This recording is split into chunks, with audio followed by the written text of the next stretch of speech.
अंदल मंडल संगारेड्डी जिल्ला मारुमूల పల్లెటూరు చాలా భక్తి భావన గల ఊరు। ఇక్కడ పరమాత్ముని దివ్య ఆశీర్వాదం అదే విధంగా సద్గురువుల కృప కనుక సదానంద స్వామి మదానంద స్వామి ఇలాగనే పరంపర। ఇది విశ్వగురు మంత్ర పురుష దీన దళితోద్ధారకుడు శ్రీ కులోద్ధారకుడు గురు బసవಣ್ణ గారి కార్యక్షేత్రం లోక కళ్యాణ క్షేత్రముకు బసవ కళ్యాణంలో గురు బసవಣ್ణ గారు ప్రధానమంత్రిగా ఉన్నటువంటి శివపురి, ఆ శివపురి బసవಣ್ణ గారు తన సందేశాన్ని 1,96,000 శరణులకు దేశ విదేశాల నుండి శరణులు వచ్చినటువంటి పుణ్యభూమి తపోభూమి అదేవిధంగా కార్యక్షేత్రం శివపురియే, అది బసవ కళ్యాణం। ఆ బసవ కళ్యాణంలో సదానంద అనేటటువంటి మదానంద అనేటటువంటి సదానంద అనేటటువంటి గురువు ఒక పీఠం మఠం, ఇది బసవ కళ్యాణం కనుక ఆ బసవ కళ్యాణ పరంపరయే ఆ పీఠము శిష్యులు ఈ యొక్క తాడమన్నూరు గ్రామం, ఈ గ్రామంలో భక్తులు శిష్యులంతా స్వామీజీ శిష్యులు భక్తులు ఉన్నారు అందరు। కాబట్టి ఎక్కడ గురువు పుత్రులు ఉంటారు, ఎక్కడ శివ భక్తులు ఉంటారు, ఎక్కడ నారాయణ భక్తులు ఉంటారు, పరమాత్మని కొలిసే తలసే భక్తులు ఎక్కడ ఉంటారు, అక్కడ ఎట్లుంటది అంటే పరమాత్మని ఒక వైబ్రేషన్ ఉంటుంది। ఎట్లా అంటే టవర్లు పెద్ద పెద్ద టవర్లు వేస్తుంటే ఫోన్లకు సిగ్నల్ వస్తేనే ఫోన్ నడుస్తాయి, లేకుంటే అవుట్ ఆఫ్ కవరేజ్ ఏరియాలో ఉంటే ఫోన్ సిగ్నల్ కలవాలి। అట్లా గురువు సన్మార్గంలో ఉన్నప్పుడు ఈ యొక్క మనిషి జన్మ అనేది ఒక మొబైల్, గురువు మహాత్ములు అనేది పెద్ద పెద్ద టవర్లు। అందుకే ఆ టవర్ కింద ఎవరెవరు ఉండరో సిగ్నల్ వాళ్ళంతా ఈ మొబైల్ అన్ని నడుస్తాయి, లేకుంటే నడవన్నమాట। ఇవి సిగ్నల్ ఎలా నడుస్తాయి। ఈ చిన్న ఇనుపతో కూడా ఫోన్కే గంతగనం సిగ్నల్ అనేది ఉంది। మరి ఇది అయితే 94 తత్వాలతో తయారైంది మనిషి జన్మ ఉంది, ఇది ఎంత పెద్ద ఫోన్ ఉన్నదన్నమాట। అందుకే ఇది వాడు రచన చేసింది ఉన్నది, మానవుడు రచన చేసిన ఈ ఫోన్లు ఉంటే ఆయననే తయారు చేసిన పెద్ద కంపెనీ కార్ఖానాలు తయారైన మొబైల్ ఫోన్లు ఇవేండి అందుకు కాబట్టి మర్త్యలోకమన్నది కర్తారుని కమ్మటమయ్యా, మర్త్యలోకమన్నది కర్తారుని కమ్మటమయ్యా, ఇటు చెల్లెడి వారు అటు కూడా చెల్లుదురయ్యా, ఇటు చెల్లని వారు ఎటు కూడా చెల్లరే కదయ్యా, కూడల సంఘం అదేమా అని బసవಣ್ణ గారు చెప్పారు ఈ మాట। మర్త్యలోకమన్నది కర్తారుని కమ్మటము అంటే ఈ మానవ లోకం అనేటటువంటిది మృత్యులోకము, మర్త్యలోకం అంటే పుట్టుక ఉండి సచ్చేటటువంటి లోకం, దేశం ఏదన్నా ఉంటే అది భూగోళం, భూమి అని అర్థం। దీని మీద కర్తారుని కమ్మటము అంటే పరమాత్మని యొక్క పెద్ద కార్ఖానా కంపెనీ అన్నమాట। అందుకు కాబట్టి కర్తారుని కమ్మటమయ్యా అంటే పెద్ద కంపెనీ, ఆ కంపెనీలో తయారైన వాళ్ళంతా ఈ యొక్క వాహనాలు, ఈ యొక్క మొబైల్, ఈ యొక్క ఫోన్, ఇవన్నీ బండ్లు। అందుకు కాబట్టి అవి ఇక్కడ ఈ కంపెనీలో తయారైనవి ఉన్నాయి। ఇక కొన్ని వస్తువులు తయారు చేసుకుంటాం, ఏమప్ప అంటే చేతిలో ఉంగరం బంగారంది, లేదా చేతుల గొలుసు, మెడలో ర్యాకెట్, లేదా మా అమ్మలో గుళ్ళు తయారు చేసుకుంటారు వాళ్ళు, చెవుల కమ్మలు, ముఖ్య ఇలాంటివి ఏమి తయారు చేస్తారు। ఇవన్నిటికీ బంగారం ఒకటే,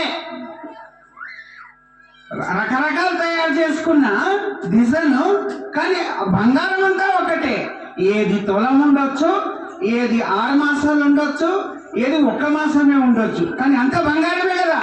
అదేవిధంగా ఇది అంతా 1 మాసము, 6 మాసాలు, 5 మాసాలు ఉన్న కంపెనీ అంతా ఒక్కటే ఉంది। అందుకే ఈ కంపెనీలో తయారైనటువంటి వాళ్ళు సాధన అనుసారం వాళ్ళు ముందు స్థాయికి వెళ్ళగలుగుతారు। అట్లా మనం చేసుకున్నటువంటి సాధనను బట్టి, క్షమను బట్టి మనం స్థాయి. అందుకు కాబట్టి భక్త అనేటటువంటిది మహేశ్వర, ప్రాణలింగి, శరణ అనేటటువంటి ఇలాంటి ఒక స్థలాలు హంతాలు ఉంటాయి దీనిలో. అందుకే కాబట్టి సాధన అనుసారంగా స్టెప్ బై స్టెప్. ఇప్పుడు స్కూల్కి జాయిన్ అవుతాం, స్కూల్కి వెళ్తాం. 5 సంవత్సరాలు కుమారుడు ఉన్నప్పుడు స్కూలల్లో జాయిన్ చేస్తారు పిల్లలకు. చేసినప్పుడు వాళ్ళు ఏం లెక్కకు వస్తారు? ఈ స్కూళ్ళకి లెక్కకు వస్తారు. ఆపదొట్టు నుంచి జాయిన్ అయిన నుంచి మళ్ళీ ఆ స్కూల్ పోకింత మొదలు యాడికి పంపుతారు అంటే బాలవాడి స్కూల్ పంపుతారు, అంగన్వాడి. అప్పుడు జాయిన్ కాదు, కోసం రానికి, బొమ్మలు చూడడానికి. అక్కడ అంగన్వాడీలో ఏదైనా ఇచ్చింది పదార్థం తిని దినం గడపండి. అందుకే ఏడిచే పిల్లలకు సంజాయించడానికి అంగన్వాడీలకు పంపుతాం. తర్వాత తెలివితేటలు వచ్చినాక 5 సంవత్సరాలు అయినాక అప్పుడు స్కూల్లో జాయిన్ చేసుకుంటాం. అట్లా తెలవనంత వరకు ఏం జీవనం గడిపింది కదా. చిన్న పిల్లలు కానీ, వయసు వాళ్ళు కానీ, ముసలోళ్ళు కానీ శరీరంకు ఉంటుంది కానీ ఆత్మకు ఉండదు. అందుకు తెలవలేనంత వరకు చిన్న పిల్లల కిందికే అన్నమాట. వయసు పెద్దగానే ఉండదు, చిన్నోళ్ళని ఉండదు, వయసు వాళ్ళని ఉండదు. కానీ తెలవలేనంత వరకు అంగన్వాడీలో ఉన్నటువంటి వాళ్ళంతా చిన్నపిల్లలకు అంగన్వాడీలో ఉన్నట్టే సంస్కారం. ఎంతవరకు జైన్ కాలేరు అంతవరకు అంగన్వాడీలో ఉన్నట్టే, తెలవలేనట్టే, చిన్నపిల్లలు ఉన్నట్టే. ఎప్పుడు ఈ స్కూళ్ళల్లో 5 సంవత్సరాలు అయినాక జైన్ అవుతారో అప్పుడే మాత్రము స్కూళ్ళల్లో లెక్కకు వస్తుంది. అట్లా గురు సంస్కారం అనేటటువంటిది ముద్ర ఎప్పుడు పడుతుందో అప్పుడు పనికి అది ఒకటి లెక్కకు వస్తుంది. ఎట్లా లెక్కకు వస్తుంది అంటే, మనిషి జీవితం అంటే ఎలాంటిది అంటే వైట్ పేపర్ ఉన్నట్టు, తెల్ల కాగితం ఉన్నట్టు. మనిషి జీవితం, మనిషి జన్మ పుట్టడం అంటేనే జన్మాంతరాల పుణ్యం వల్లనే మనిషి జన్మ దొరికింది మనకి. అందుకు 1 కాదు, 2 కాదు, 3 కాదు, 4 కాదు, 84 లక్షల ఉత్తమమైంది ఏదైనా జన్మ ఉంటే అదొక మనిషి జన్మ తప్ప ఆ జన్మ లేదు. ఈ జగత్లో పెద్ద జన్మ అంటే ఒక మనిషి జన్మ లేదు. అందుకు కాబట్టి ఈ జన్మ తరింపజేసుకునేటటువంటి జన్మ, ఉద్ధారయ్యేటి జన్మ ఒక మానవ జన్మని. అందుకు మాధవ అన్నవారు మాధవుని చేరలేడు, శివ అన్నవారు శివుని చేరరు. ఆ ఒక్క మాధవ అంటూ మానవుని గుర్తుపట్టి మానవుని సేవ చేస్తేనే మాధవుని చేరగలుగుతాడు, లేకుంటే చేరలేరు. మనుషులకు ఒక్క స్వరూపంలో చూసి దేవుడికి శ్రేష్ఠని స్వరూపంలో చూస్తే కదిలేటటువంటి రూపం అంటే నీరు, ఆకలి అంటే అన్నం. ఆకలి అయితే అనేది అడిగితే అన్నం పెట్టలేక, రూపాయిందంటే నీళ్ళు పోయలేక ఇదే గుర్తుపట్టండి. ఎన్నెన్నో ఆరాధనలు చేసి వృధా చేసేస్తే ఇక్కడ చెల్లంది అక్కడ ఎడ చెల్లుతుంది. ఇది మనిషి జీవితం అంటే ఒక తెల్ల కాగితం. ఆ కాగితం మీద ఒక మ్యాటర్ రాయలేదు, ఒక పాట రాయలేదు, దాని మీద ఒక లెక్క చేయలేదు. ఏమి చేయకుండా ఉంటే ఆ కాగితం ఏం పని చేస్తుంది? పుట్టుక వృధా, వచ్చే వృధా. ఏమి కాగితం పాట రాయలేదు, లెక్క రాయలేదు, దాని మీద ఏమీ లేదు అంటే వచ్చే వృధా. దాన్ని ఏదో వస్తువు వేసి చెత్త కుండీలు లాస్ట్ తీసుకపోయి చెత్త కుండీలో పెంటారు, వాడేస్తారు. దాని లెక్కలకు రావాలంటే white paper government matter Mudra కొట్టాలి. దాని మీద కొడితే అది పైసా అవుతుంది, నోట్ అవుతుంది. అట్లా పాటనన్నా రాయాలి, లెక్కనన్నా చేయాలి. అది లెక్కకు తనను ఒక రూల్స్లో ఉంటాడు. అట్లా పాట ఉంటే పాట పడని గ్రంథన అవుతుంది. మరి ఏమి లేకుండా అని అవుతే ఎట్లా అంటే అది ఇదర్ నా ఉదర్ బీచ్ ఎదర్ ఘర్కా నా ఘాట్కా. ఇక్కడ లేదు, అక్కడ లేదు, ఎక్కడ లేదు. అక్కడ గట్టుది కాదు, ఇక్కడ ఊరిది కాదు, నడమాంతరమని అది అన్నమాట. ఘర్కా నా ఘాట్కా అంటే ఇంటిది కాదు, అది అడవిది కాదు, నడమాంతర గంట ఊగినట్టు జీవితం అవుతుంది అంటున్నాడు గురుమూర్తి చెప్తుండు. ఆ గురుమూర్తి మాట ఎవరు నమ్ముకొని చెప్పినట్టు నడుస్తారో పరమాత్మని మార్గదర్శనం అప్పుడు దొరుకుతుంది. అందుకు గురువాక్యం అంటే చిన్నది కాదు, చాలా చాలా పెద్దది. అందుకు కాబట్టి ఈ యొక్క ప్రపంచకంలో మనిషి ఈ యొక్క జీవనకు సర్కారు వేసింది ముద్ర, అది గవర్నమెంట్ ముద్ర.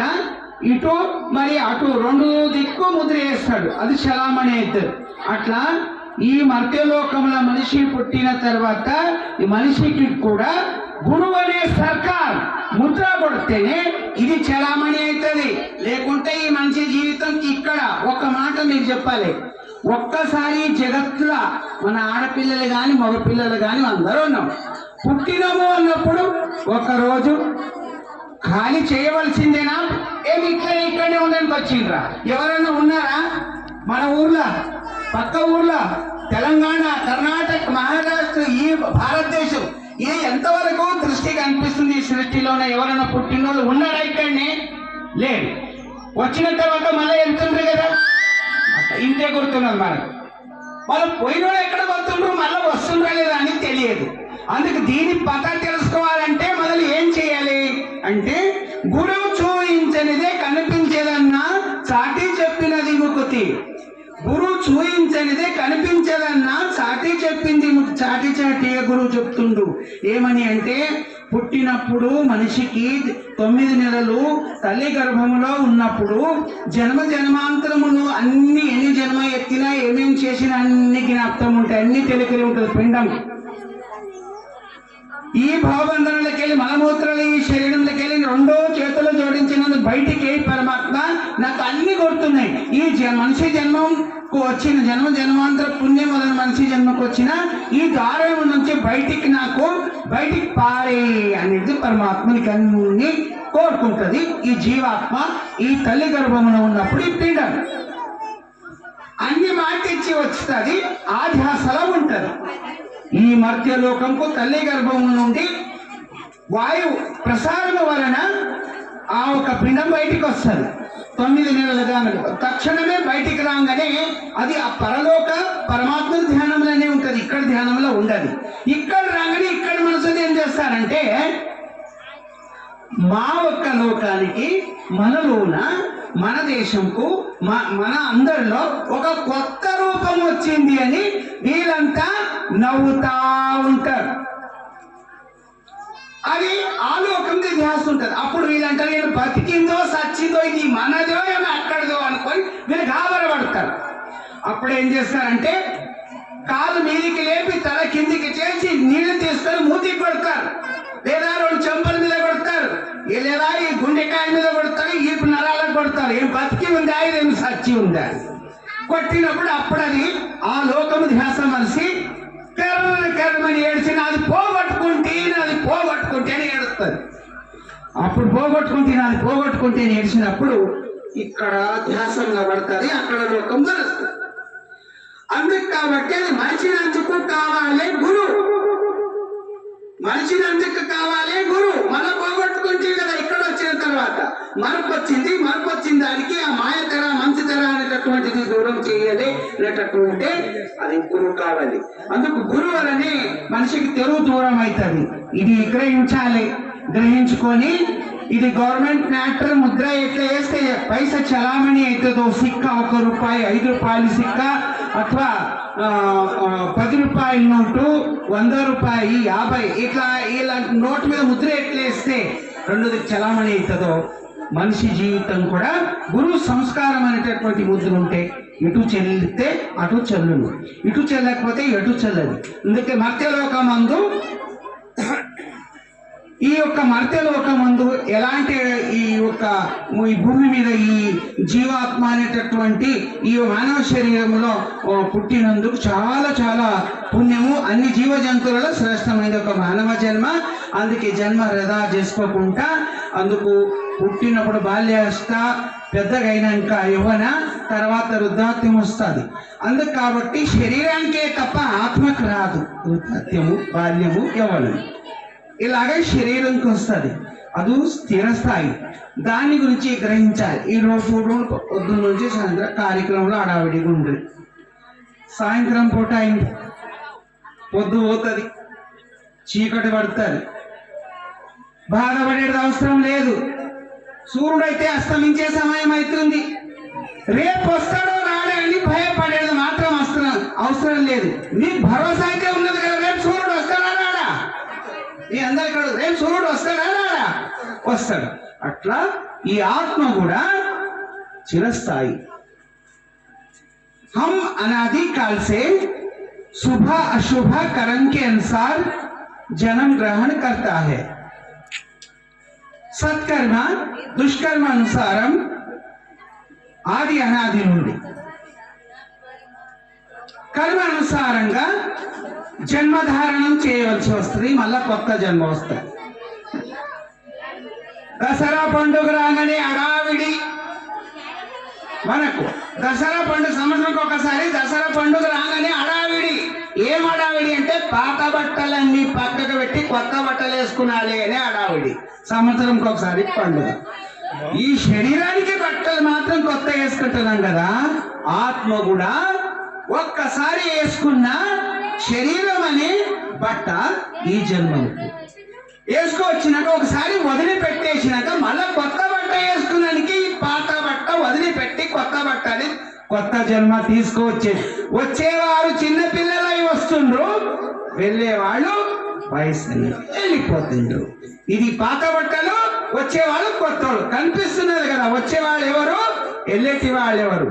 అందుకు దాన్ని ధగధగా మండేటటువంటి చైతన్య ఆత్మ ఉంటేనే ఇది కదలగలుగుతుంది. మరి ఇలా అదే లేకపోతే దీనికి ఎవరు కేర్ చేయరు, ఎవరు ప్రేమనే చేయరు. చేస్తారా? అందుకే దీనిలా ఉన్నప్పుడే ప్రేమ చేస్తారు. అందుకే తల్లి, తండ్రి, అత్త, మామ, కోడలు, బిడ్డ, కొడుకు ఏమి చేయండి సేవ. నీళ్ళు పెట్టండి, వాళ్ళకు అన్నం పెట్టండి, సేవ చేయండి, ఏమి చేయండి.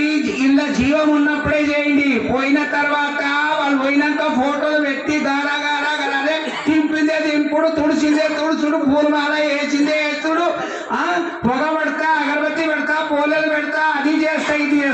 ఆ ఫోటో తినేటట్లా లేదు, మెచ్చుకునేటట్లా లేదు. ఏమైనా చేసేటట్టుంటే బతికి ఉన్నప్పుడే చేయండి.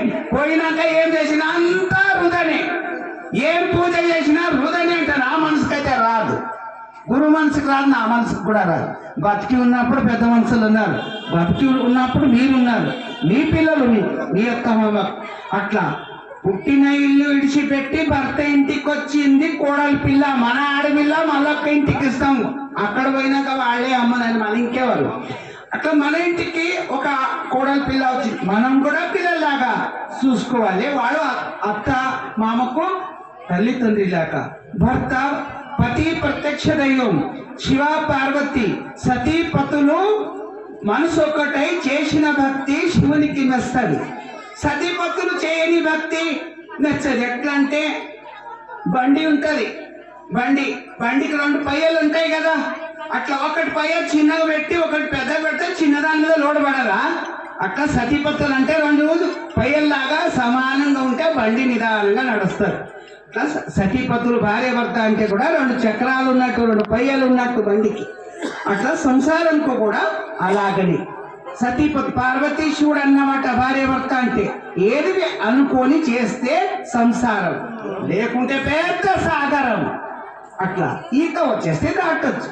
అట్లా తాత్కాలికం ఈ ప్రపంచం కాయం కష్టం చేసుకొని బతకనికే ఇంతగానో విచారం చేసి ఇళ్ళనే కాలం గడుపుతున్నారంటే, ఇక ఈ భవబంధనం అనేటటువంటి సంసార సాగరం దాటాలంటే దానికి గురువు అవసరము.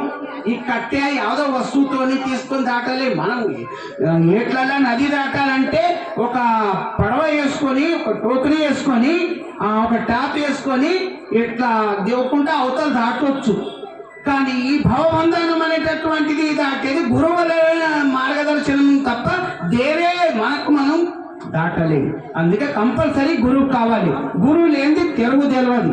అందుకే గురువు నుంచి ముందుకు గురువు మహాత్ముల మార్గదర్శనంతో పరమాత్మని సన్నిధానం చేరగలుగుతుంది ఈ జీవాత్మ. అందుకు ఈ యొక్క కార్యక్రమంలో తాడ్మానూరు గ్రామంలో విశేషంగా భక్తి భావంతో చేసినటువంటి మీ అంత శరణ బంధువులకు, మన ఆశ్రమంలో పెద్ద మనిషి అమ్మ తాతకు, మళ్ళా ఈ గ్రామస్తులకు, కుటుంబిక సభ్యులకు, భక్తులకు అందరికీ భక్తి భావన మరియు ప్రవచనములు.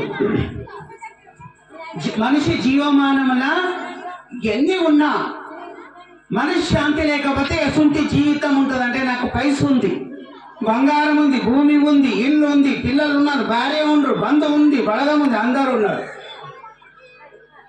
ఏం కావాలంటే అన్నీ ఉన్నాయి. ఒక్కటి లేదు, అన్ని ఉన్నాయి, ఒకటి లేదు. అది ఏమిటి అంటే గురువు అనేటటువంటి జ్ఞానము, గురు మార్గదర్శనము లేదు. అది ఒకటి లేకపోతే అని లేనట్టు. ఎట్లా అంటే నిండు బండి ఉందనుకోండి, మన చేలలో పాడి పంట అయింది, ఆ పాడి పంట అంతా బండ్లు వేసుకొని ఒక అర్తికి తీసుకెళ్ళి అమ్ముదామని నింపుకొని వెళ్తున్నాను. అన్నీ ఉన్నాయి, బండి నిండుంది, ఎడ్లు ఉన్నాయి, అన్నీ ఉన్నాయి. ఆ పైపోంటి ఒక గింతింతని ఇనుపతో కూడా పెడతారు కదా పక్కకు, ఇంత పెడతారు, సైకిల్ పెడతారు కదా, అది ఒక్కటి లేకున్నా సరే నడవనివ్వండి, ఏమైతుంది ఇంతే. అన్ని ఉన్నా ఒకటి లేకపోతే బండి ఎట్లా పడుతుందో, గురువు వాక్యం అనేటటువంటి అమృత జ్ఞానం అనేది దిగలేకపోతే, ఈ చెవులలో వేసుకోకపోతే ఈ నిండు జీవితం సంసారం అంతా ఇది కూడా వృధానే. ఇదేం సామాన్యం బండి కాదు, మనిషి జీవితం. డాలర్ల కోట్ల వస్తువులు ఉన్నాయి, ఇది నిండి బండినే ఉన్నది, ఖాళీ బండి లేదు. అందుకు కాబట్టి పరమాత్ముడు ఇచ్చినటువంటి కట్నం ఇది. మనిషి తయారు చేసింది నేను చేసినా అనేటటువంటిది వాళ్ళ కంపెనీ పేరు పెట్టుకుంటారు, భగవంతుడు పెట్టుకోలే. అందుకే మీ దగ్గర ఎలాంటి డాలర్ల కోట్ల వస్తువులు ఉన్నాయంటే కళ్ళు, మీ కళ్ళు కనిపించకపోతే ఇంకొకరు కన్ను పెట్టాలంటే ఎన్నో లక్షల ప్రైస్ కన్ను గుండు కాదు. అట్లా చెవులిని రాకపోతే మిషన్ తెచ్చుకొని పెట్టుకుంటుండ్రు. గ్రహించుకోండి, వాడిచ్చింది కట్నం ఎట్లా ఉన్నది. అట్లా మాట్లాడే వాక్శక్తి, విచారం చేసే జ్ఞానశక్తి, శ్వాసక్రియ ఆడేటటువంటి గుండె, తిన్న ఆహారమును పచనమయ్యేటటువంటి జఠరాగ్ని, ఇవన్నీ ఎవరు ఇచ్చినాయి? ఇవన్నీ ఆయన ఇచ్చినవి ఉన్నాయి. ఆయన కట్నం. పారే నీళ్లు, మండే మంట, తిరిగే భూమి, పంట పండే భూమి, విసిరే గాలి. కనుక ఇలాంటి అన్ని, తాగే నీరు, పారే నీరు, అందుకు అందరికీ శ్వాస తీసుకునే గాలి, ఉండడానికి మనం ఉండే భూమి, పంట వండే భూమి, ఇలాంటి అన్ని కూడా ఆయన దిననిత్యంగా మనం అడగకుండానే దానం చేస్తున్నాడు డైలీ. పరమాత్ముడు దిననిత్యంగా మనం అడుగుతున్నాం, అది కావాలి, ఇది కావాలి. ఇది మన ఊరికే కాదు, ఇడీ జగత్తుకి ఏమేం కావాలి అన్నది ఆయన డ్యూటీ ఆయన చేస్తుండు. మన డ్యూటీ మనం చేయాలి. ఆయన అన్ని స్వీకారం చేస్తున్నాం కదా, వాడుకుంటున్నాం కదా, ఆయనకు మరవలేనకుంటా తలుసుకుని, జ్ఞాపకం చేసుకుంటా తలుసుకుంటా జీవనం చేయాలి. ఇదే మానవ ధర్మం. లేకుంటే తింటున్నాం ఒక్కడిది, పాట పాడతాం ఇంకొకటి అంటే అది టెక్స్ పడుతుంది మరి. అందుకు కాబట్టి అన్ని ఏమేమి ఇచ్చినాడో ఇచ్చిన ఆయనకు మరవరాదు. కామ్ కర్తే చలో, నామ్ జప్తే చలో. పని చేసుకోండి, భగవన్ నామస్మరణ చేసుకుంటా మరవకుండి. గురువు మహాత్ములు సత్పురుషుల అమృత వాక్యములు జ్ఞానములు కంపల్సరీగా వినాలి. లేకపోతే నిండు బండికి 10 రూపాయలు సైకిలే లేకపోతే బండి ఎట్లా పడిపోతుంది, ఆ విధంగా జీవన వ్యర్థ అవుతుంది. అందుకే వ్యర్థ చేసుకోకుండా పావన చేసుకోండి అని చెప్తూ ఈ యొక్క కార్యక్రమంలో పాల్గొన్నటువంటి అంత సద్భక్తులకు, గ్రామస్తులకు, వేరే గ్రామం నుంచి వచ్చే శరణబంధువులు అందరికీ కూడా ఈ కార్యక్రమంలో పాల్గొన్నారు.